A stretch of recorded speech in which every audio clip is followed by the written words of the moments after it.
Hi friends, kitchen lab లోపల మనము ఈరోజు అటుకులు మజ్జిగతో ఊతప్ప చేసుకుందాం. ఎలా తెలుసుకుందాం ఫ్రెండ్స్. కావలసినటువంటి పదార్థాలు: బట్టర్, ఇది మామూలుగా మార్కెట్లో దొరుకుతుంది. బట్టర్ ఇది మార్కెట్లో దొరికే బట్టర్. ఇదేమో మనం ఇంట్లో మజ్జిగని చిలికితే వచ్చింది. ఇన్ని వెన్న అంటారు బట్టర్. ఈ విధంగా ఉంటుంది. ఇదేంటి న్యాచురల్గా హోమ్ మేడ్ బట్టర్. ఇది తర్వాత దీన్ని ఇలా పీసెస్లా చేశాను అనమాట. వేయడం కోసం అమూల్ బట్టర్ వాడుతూ ఉంటాను నేను, అమూల్ బట్టర్. తర్వాత ఫస్ట్ ఏంటంటే 1 కప్పు అటుకులు తీసుకోవాలి. కావాల్సిన పదార్థాలలో ఎలా తయారు చేసుకోవాలి చెప్పుకుందాం ఫ్రెండ్స్. అయితే 1 కప్పు అటుకులను శుభ్రంగా 2 సార్లు కడిగి నానబెట్టాలి. నానబెట్టిన తర్వాత దీంట్లోకి 1/2 కప్పు మజ్జిగ వేయాలి. 1/2 కప్పు మజ్జిగ వేయాలి. ఇంట్రెస్ట్ ఉన్న వాళ్ళు ఆనియన్స్ కూడా వేసుకోవచ్చు. ఆనియన్స్ ఈ విధంగా తరుక్కొని కూడా దీంట్లో వేసుకోవచ్చు. ఇంకేది పచ్చిమిర్చి అవసరం ఉన్న వాళ్ళు కూడా పచ్చిమిర్చి వేసుకోవచ్చు. అట్లా అని ఇప్పుడు ఎంత తీసుకున్నాం? 1 కప్పు అటుకులు తీసుకున్నాం, 1/2 కప్పు మజ్జిగ తీసుకున్నాం.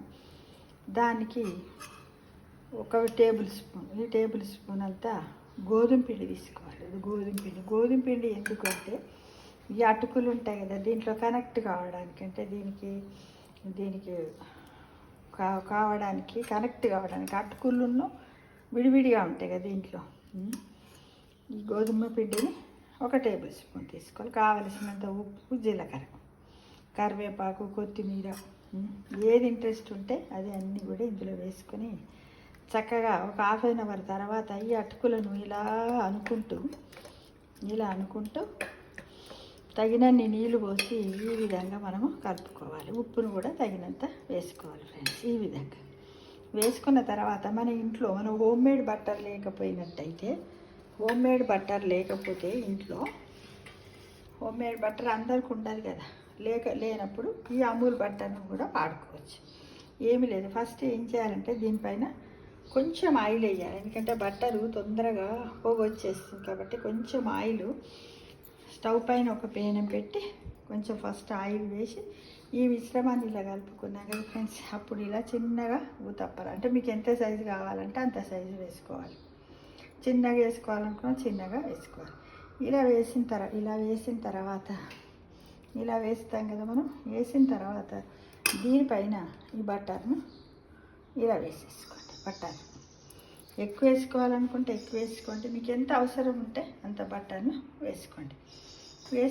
వేసుకున్న తర్వాత స్టవ్ని ఏం చేయాలి? ఫస్ట్ హైలో పెట్టాము, తర్వాత లోలో పెట్టాలి. వేసేటప్పుడు పెంక బాగా వేడెక్కిన తర్వాత వేసి స్టవ్ను లోలో పెట్టాలి. లోలో పెట్టిన తర్వాత ఇలా ఇది కాలుతుంది. ఎలా అంటే ఇలా ముదురు రంగు, ఇక్కడ ఒకటి మీకు మోడల్గా చేసి పెట్టాను ఫ్రెండ్స్. ఇలా క్రిస్పీగా ఉంటుంది. ఇదిగో ఎలా ఉంటుంది అంటే అప్పటికప్పుడే మన ఇంట్లో దోశల పిండి లేకున్నా, ఊతప్ప పిండి లేకున్నా ఆటోమేటిక్గా ఎవరైనా రిలేటివ్స్ వచ్చినప్పుడు కూడా మనం ఇలా చేసి ఇవ్వచ్చు ఫ్రెండ్స్. ఇలా ఇవ్వచ్చు అప్పటికప్పుడు. మనం ఏంటంటే ఏదో వేరే పోవాల్సిన పని లేదు. ఇంట్లో మామూలుగా అందరికీ అటుకులు ఉంటాయి. అటుకులు లేకుండా ఎవ్వరూ ఉండదు కదా. అందరి ఇళ్ళల్లో అటుకులు ఉంటాయి కామన్గా. ఇలా ఇప్పుడు బ్రౌన్ కలర్కి వచ్చిన తర్వాత మనం ఏం చేయాలి? దీన్ని మెల్లగా ఇలా దీంతో కాలాలి. బట్టర్ అంతా ఇలా రావాలనుకుంటే మనం ఇలా అనుకుంటూ చెయ్యాలి. చాలా బాగుంటుంది. సమ్మర్లో పుల్లటి మజ్జిగ ఉంటుంది కాబట్టి వేస్ట్ కాకుండా ఈ విధంగా చేయడానికి ప్రతి ఒక్కరు కూడా ప్రయత్నించండి. దీంట్లో రకరకాల ఆకుకూరలు కూడా వేసుకొని దీన్ని బ్రేక్ఫాస్ట్గా తినొచ్చు, డిన్నర్గా కూడా తినొచ్చు. కాకపోతే దీంట్లో ఏంటంటే ఎవరికైనా ఇప్పుడు సమ్మర్లో వడదెబ్బ తాగుతుంది కదా, కార్బోహైడ్రేట్స్ అవసరం ఉంటాయి, విటమిన్ సి ఉంటుంది కదా మజ్జిగలో, పెరుగు లోపల, దాన్ని కూడా తీసుకోవడానికి వీలుంటుంది ఈజీగా. ఊరికే తాగమంటే తాగలేం కదా ఫ్రెండ్స్. మనం తాగుతాము, ఏం తాగుతాము ఊరికే తాగాలంటే. ఇలా తాగిన తర్వాత ఇలా వేసిన తర్వాత మళ్ళీ అవసరం అనుకుంటే ఇంకొక బట్టర్ వేసేసుకోండి.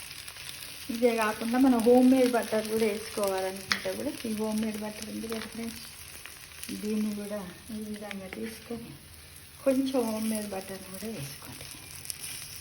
అదే వెయ్యాలా అంటే ఏమీ అవసరం లేదు. హోమ్ మేడ్ బటర్ అందరికీ ఉండదు కదా, ఈ మధ్యకాలంలో ఎవరు చేస్తున్నారు, చల్లగా చేయట్లేదు కదా ఫ్రెండ్స్. ఈ విధంగా మీరు లో ఫ్లేమ్ మీద మనం వేడి చేసుకున్నట్టయితే మనకు రెడీ అవుతుంది. ఇది బాగుంటుంది, పిల్లలు కూడా చాలా టేస్టీగా తింటారు. అన్ని వయసుల వాళ్ళు కూడా తినచ్చు. దీన్ని ఒక డిన్నర్లోనే కాకుండా మనకి జ్వరం వచ్చినప్పుడు కూడా, వడదెబ్బ తాకినప్పుడు, కార్బోహైడ్రేట్స్ కావాలన్నా, ఎక్కడికన్నా డ్యూటీకి పోయి వచ్చిన తర్వాత చేసుకోలేని పరిస్థితుల్లో ఉన్నప్పుడు దీనికి ఏమి అది అవసరం లేదు ఫ్రెండ్స్. ఏంటి పచ్చడి కూడా ఏం అవసరం లేదు. పచ్చడి అవసరం లేనప్పుడు మన కారంగా తినాలనిపిస్తే, స్పైసీగా తినాలనిపిస్తే మనం ఏం చేయాలి ఫ్రెండ్స్, స్పైసీగా తినాలనిపించినప్పుడు మనము కొంచెం పచ్చిమిర్చిని యాడ్ చేసుకోవాలి. ఆనియన్స్ కూడా ఎండదు కాబట్టి ఆనియన్స్ కూడా వేసుకోవచ్చు. నేను ఆనియన్ వేయలేదు, పక్కన కూడా పెట్టుకొని తినవచ్చు.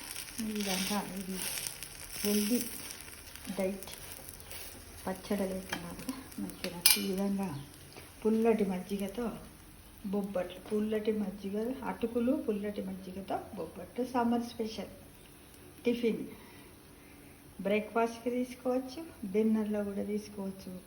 పెరుగు ఏం చేస్తుంది, మన ఆహార పదార్థం అన్నం తిన్న తర్వాత పెరుగు తినాలని చెప్తే ఎందుకు, జీర్ణక్రియను సులభంగా చేస్తుంది. మన కడుపులో ఉన్నటువంటి ఏమన్నా అలర్జీస్, ఇన్ఫెక్షన్స్ ఉంటే కూడా తొలగిస్తుంది. కాబట్టి పెరుగుతోటి ఈ విధంగా చేసుకోవడానికి ప్రతి ఒక్కరు కూడా ప్రయత్నించాలని కోరుచున్నాను ఫ్రెండ్స్. తప్పకుండా అందరు చేసుకోండి. ఊరికి ఒకటే వెరైటీ, అంతసేపు దోశ అన్న వెంటనే అందరు జ్ఞాపకం వచ్చేది ఏముంది ఫ్రెండ్స్, మినపప్పు నానబెట్టాలి, బియ్యం నానబెట్టాలి, అన్నిటివన్నీ కథ రుబ్బాలు పోయాలి. అలా కాకుండా ఇక వెరైటీ టేస్ట్గా కూడా ఉంటుంది. చేసుకోండి. ఇది అప్పటిదప్పుడే ఇన్స్టెంట్, మన ఇంట్లోనే అప్పటిదప్పుడే తయారు చేసుకోవచ్చు. ఇంకా కూడా మీకు ఇలా ఉండకుండా నున్నగా ఉండాలని అనుకుంటే గ్రైండ్ చేయాలి. ఏం లేదు, ఈ అటుకులను ఇవన్నీ వేసేసి గ్రైండ్ చేస్తే కూడా సేమ్ దానిలాగానే వస్తుంది. నేనేమో గ్రైండ్ చేయకుండా వేసాను. ఇలా కూడా చేసుకోవచ్చు ఫ్రెండ్స్, చాలా బాగుంటుంది, టేస్టీగా ఉంటుంది. దీంతో కూడా మనం పునుగులు కూడా వేసుకోవచ్చు. పునుగులు ఇలా రకరకాలైనటువంటి సమ్మర్ స్పెషల్ వంటలు. టైం ఎక్కువగా ఉంటుంది కాబట్టి ఉట్టప్పుడే ఎప్పుడు మనం హరీబరీగా ఉంటాం. ఈ విధంగా నీకు ఎంత ఇష్టం ఉంటే అంతా కాల్చుకోవడానికి ప్రయత్నించండి మిత్రమా. ఎలా ఉందో చేసి అందరు కూడా పెట్టండి. హోమ్ మేడ్ బటర్ చూసారా, ఎవరికైనా తెలుసా హోమ్ మేడ్ బటర్ ఎలా వస్తుంది? చల్లకావంతో మీగడను చిలికిన చల్లని చేసినట్టయితే ఈ హోమ్ మేడ్ బటర్ వస్తుంది ఫ్రెండ్స్. చిన్నప్పుడైతే మేము బాగా తినేటోళ్ళం, ఎందుకంటే అప్పుడు ఆవులు గేదెలు ఉండేవి కదా. పెద్ద కుండ పెట్టి, జాదుకుందో లేదో దానికి ఎట్లుంటుంది తెలుసా, ఒక కట్టెద వార్త, ఒక గద్దె ఉంటుంది, గద్దెకి ఒక కట్టె ఉంటుంది. ఆ కట్టెకు పైన ఒక తాడు, కింద ఒక తాడు ఉంటుంది. ముందుకు ఇట్లా మన గద్దెలా ఉంటుంది, ఆ గద్దె మీద ఒకటి సుట్టబట్ట అని ఉంటుంది, దాన్ని పెట్టి దాని మీద కుండ పెట్టి, ఆ కుండలో కవ్వాని పెట్టి, కింద ఉంటుంది కదా కింద ఉన్నటువంటి తాడు, ఆ తాడుకు పై తాడు పెట్టి ఆ కవ్వానికి మధ్యలో తాళ్ళు ఉంటాయి. అప్పుడు సల్ల చేసేవారు. సల్ల చేయి గొల్లబామ ఎన్న పెట్టి వెంకటమ్మ, సల్ల చేయి గొల్లబామ ఎన్న పెట్టి వెంకటమ్మ అనుకుంటూ చేసేవారు. మా అమ్మ వాళ్ళ ఇంట్లో పనమ్మాయి ఉండే బూదమ్మ అని, ఆమె ఎప్పుడు చేస్తుంటే మేము అందరం పోయి ఎప్పుడు వెన్న తీస్తుందా చూసుకుంటుంది. అయితే ఆ మధ్య మధ్యలో చేసుకుంటూ కొన్ని చల్లని నీళ్ళు చల్లుకుంటూ గ్యాప్ ఇచ్చుకుంటూ చేసేది. మేము ఊరికి ఆమె చేసింది, చల్ల చేయి బుదమ్మ ఎన్న పెట్టి బుదమ్మ, చల్ల చేయి బుదమ్మ ఎన్న పెట్టి బుదమ్మ, ఆహా అనుకుంటూ మేము ఇలా పాటలు పాడుకుంటూ ఆమె వెన్న తీసేదాకా ఆమె పడేదాన్ని. తీసిన తర్వాత మనిషికి ఇంత గడ్డ పెడుతుండే. మా ఇంట్లో 3-4 ఉన్నాం. తిందు ఇంకెవరైనా పిల్లలు ఆడుకోవడానికి వచ్చినప్పుడే పిల్లలు అంత తినేస్తారా అనేవాళ్ళు అనమాట. ఇవన్నీ ఏంటంటే చైల్డ్హుడ్ మెమరీస్ ఫ్రెండ్స్. అందుకే మీతో షేర్ చేసుకుంటున్నాను. మీరు అందరు కూడా ప్రతి ఒక్కరు కూడా సమ్మర్లో బోర్గా ఫీల్ కాకండి, అలోన్గా ఉన్నారని కూడా ఫీల్ కాకండి ఫ్రెండ్స్. ఈ విధంగా రోజుకి ఏదో ఒక వెరైటీ చేస్తూ ఉండండి, తినండి, మీ ఇంట్లో ఉన్న వాళ్ళకి పెట్టండి, వాళ్ళందరినీ ఆనందింపజేయండి ఫ్రెండ్స్. తప్పకుండా చేస్తారు కదా. మజ్జిగ అటుకులతో బొబ్బట్లు టేస్ట్ చేసి ఒకసారి పెడతారా? పెట్టండి ఫ్రెండ్స్, చాలా బాగుంటుంది. ఈరోజే ప్రయత్నించండి. ఆలస్యం అమృతం విషయం అంటారు కదా, ఈరోజే చేసి టేస్ట్ చూడండి. ఆ టేస్ట్ ఏంటో కామెంట్ బాక్స్లో పెడతారని ఆశిస్తూ సర్వేజన సుఖినో భవంతు.